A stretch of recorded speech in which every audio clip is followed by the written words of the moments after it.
Pues el plan es saludar a doña Natalia Moreno. Ella pertenece a la unidad legislativa del senador Robledo, uno de los senadores más juiciosos que tiene el país. Ella está en su unidad de trabajo legislativo, pero me llamó mucho la atención. Cuando hay temas de mujeres, yo siempre consulto la opinión de una ONG que me gusta mucho, que se llama Cisma Mujer. Y la doctora Claudia me dijo, mire, hable con Natalia Moreno. Ella tiene una maestría en estudio de género. Doctora Moreno, buenos días. Muy buenos días, muchísimas gracias por la invitación. Celebro mucho que estos temas se estén discutiendo en la W.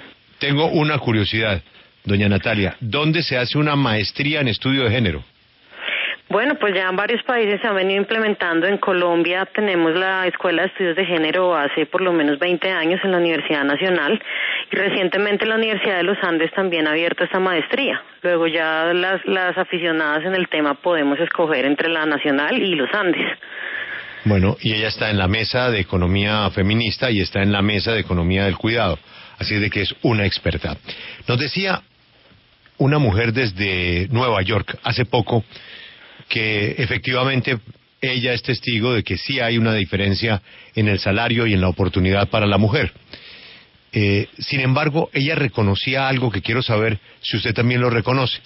Es que a veces las mujeres no, lo que dice Andrés, no se presentan a los cargos.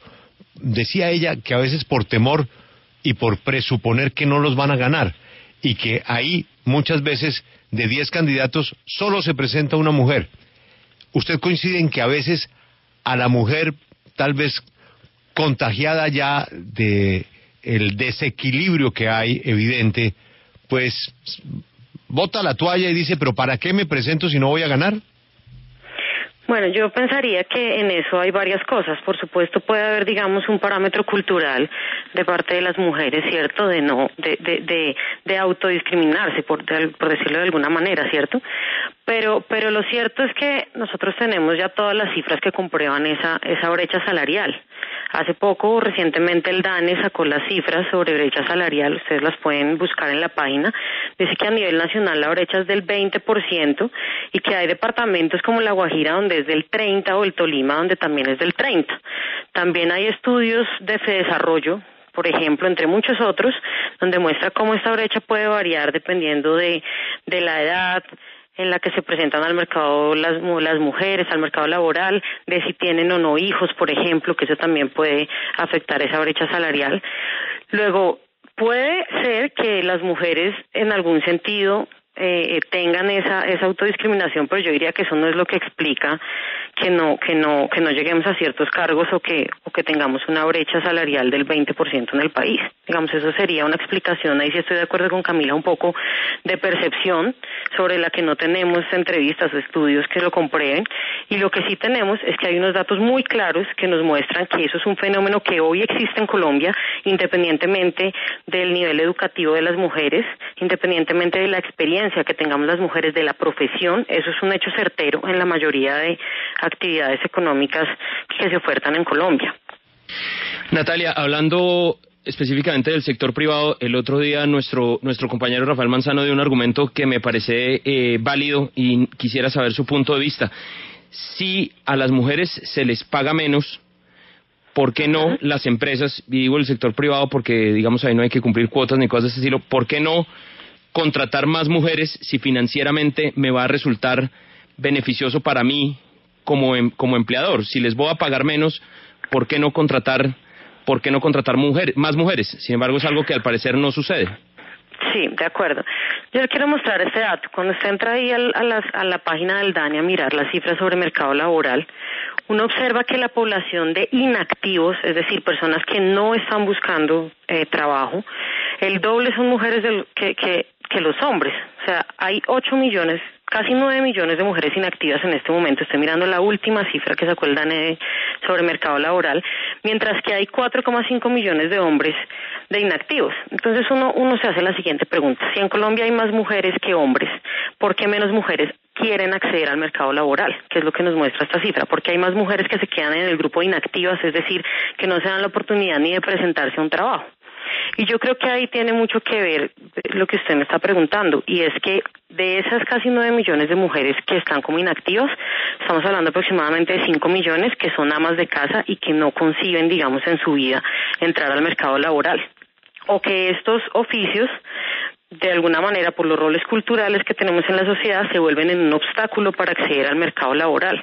Es decir, hay más mujeres, pero menos se presentan al mercado laboral, y por eso resulta también que dentro del mercado laboral hay menos mujeres que hombres hoy empleadas, ¿sí? Entonces yo creo que es importante reconocer que en la sociedad hay una economía paralela, ¿sí?, que es la economía del cuidado que se realiza al interior de los hogares, que emplea, bueno, entre comillas empleado más bien, que requiere del trabajo no remunerado y no pago de muchísimas mujeres, sin la cual no se sostiene la sociedad, porque imagínense, si no se realizaran estos trabajos que se realizan al interior de los hogares, ¿quiénes podrían estar los lunes a las 7 de la mañana súper bien vestiditos y disponibles para empezar sus tareas en el mercado laboral? Luego aquí hay un fenómeno que no podemos desconocer, y es que las mujeres asumen una doble jornada o asumimos una doble jornada, y eso también no es percepción, sino que los datos del DANE lo muestran. Ya se ha medido quiénes son las personas que asumen estos trabajos no pagos, y eso también afecta la posibilidad y la disponibilidad de las mujeres están en el mercado laboral.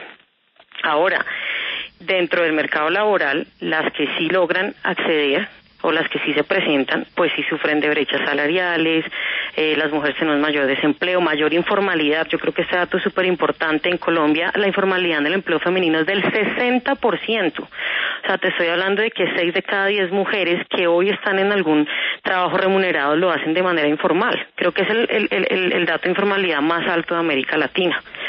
Entonces, digamos, hay un trabajo no pago que dificulta la entrada de las mujeres al mercado laboral, y aunque algunas logramos hacerlo, lo hacemos en condiciones desventajosas respecto a los hombres. Ahora también otra de las discusiones que teníamos, y es que no contamos con los datos, por eso me parece valiosísimo estar con usted, y es si este es un fenómeno que se presenta solo en trabajos de mediano y bajo rango, o también se presenta en las altas esferas, entiéndase en los presidentes de compañías, en las vicepresidencias, en las subgerencias. ¿Ahí también se ve la diferencia salarial entre hombres y mujeres?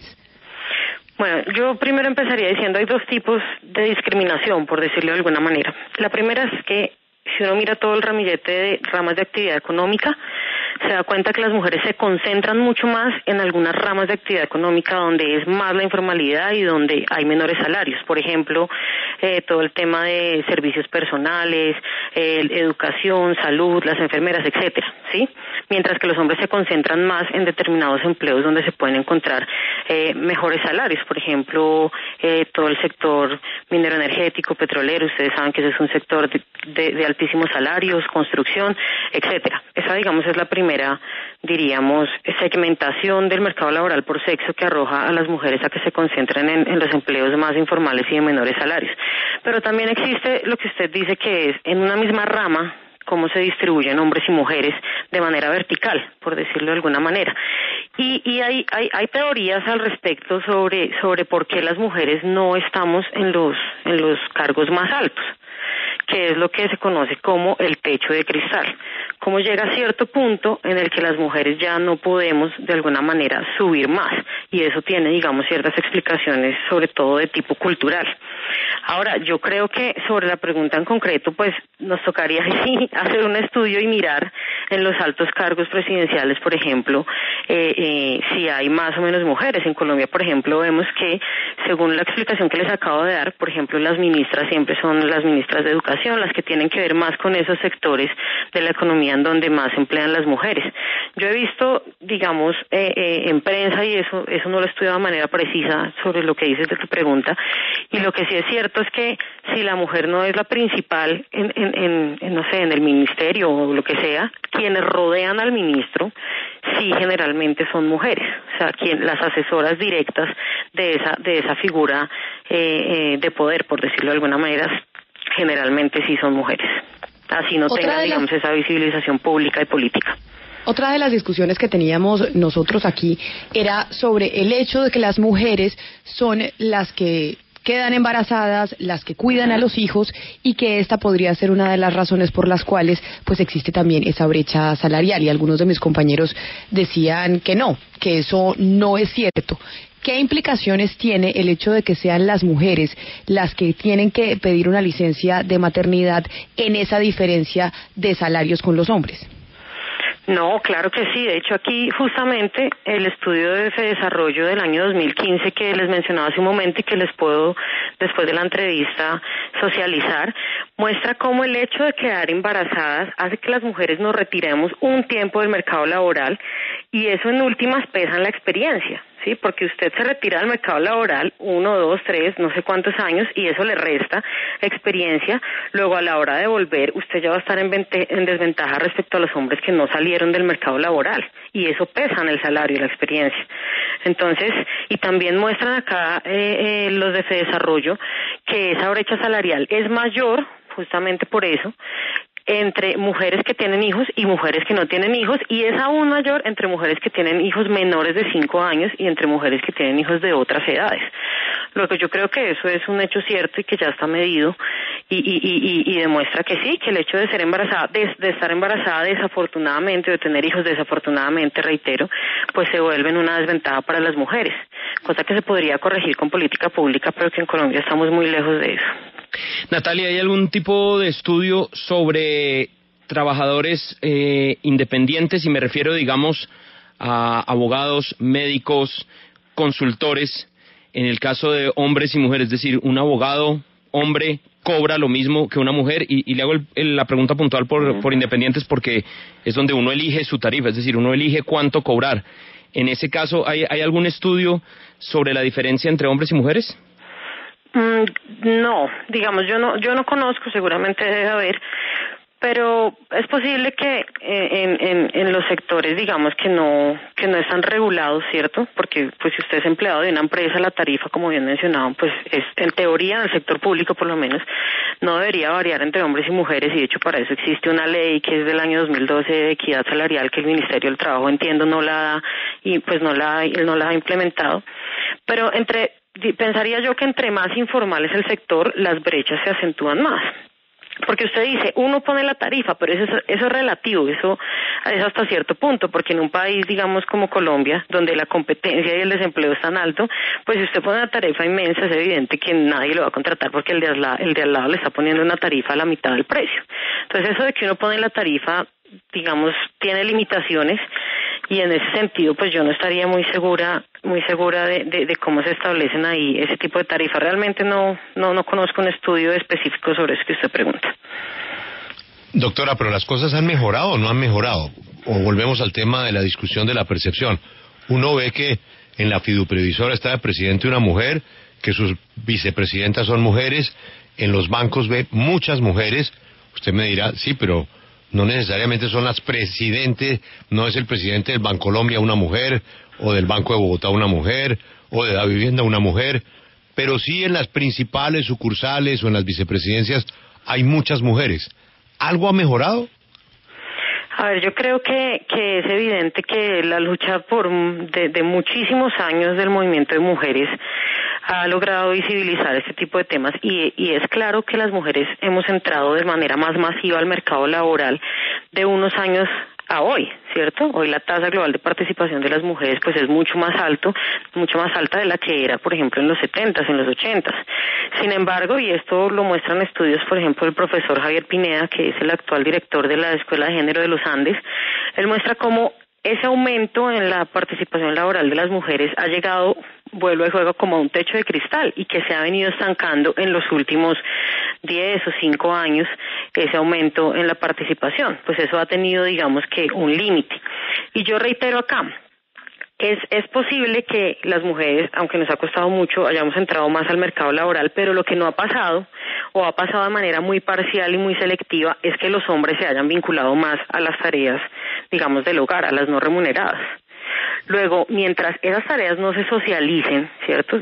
Mientras las mujeres las sigan asumiendo de manera exclusiva, pues es imposible que las cosas se transformen, porque si usted tiene que llegar a la casa y cumplir con una jornada, como lo dice el DANE, aproximadamente de 6 horas al día, en promedio las mujeres, pues eso siempre va a generar un obstáculo para poder desempeñarse en cargos más altos. Ustedes saben que entre más cargo sea el alto, pues más alto sea el cargo, pues más demandas de tiempo tiene eso. Y si usted tiene que llegar a la casa a cuidar a los enfermos que el sistema de salud no cuida, a cuidar a los niños que la oferta pública, que las escuelas, etcétera, no asumen, y además todo lo que implica pues el contexto del hogar, el cuidado, lavar la loza, la cama, etcétera, pues mientras usted tenga esa carga material y concreta, pues es imposible que se desarrolle en cargos más altos fuera del mercado laboral.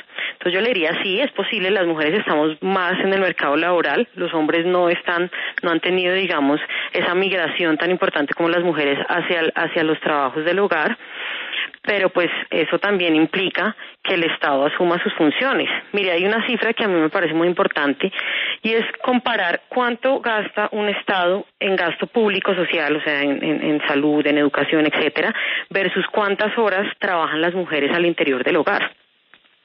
Y yo específicamente en mi tesis de maestría hice ese ejercicio con varios países de América Latina y me dio que Colombia tenía uno de los porcentajes de gasto público más bajos de América Latina y es el país donde las mujeres más dedican al trabajo no remunerado al interior del hogar. Luego esto es una cosa que implica que el Estado asuma que el trabajo del hogar es un asunto público, que asuma sus responsabilidades como Estado social de derecho para que las mujeres puedan descargarse de eso y participar en mejores condiciones y en igual ventaja que los hombres al interior del mercado laboral. Doctora Natalia, muchas gracias por ilustrar nuestro tema del día. Ha sido usted muy amable. No, muchas gracias a ustedes por la invitación y de verdad celebro que este tema se está poniendo en la agenda pública del país. Muchas gracias.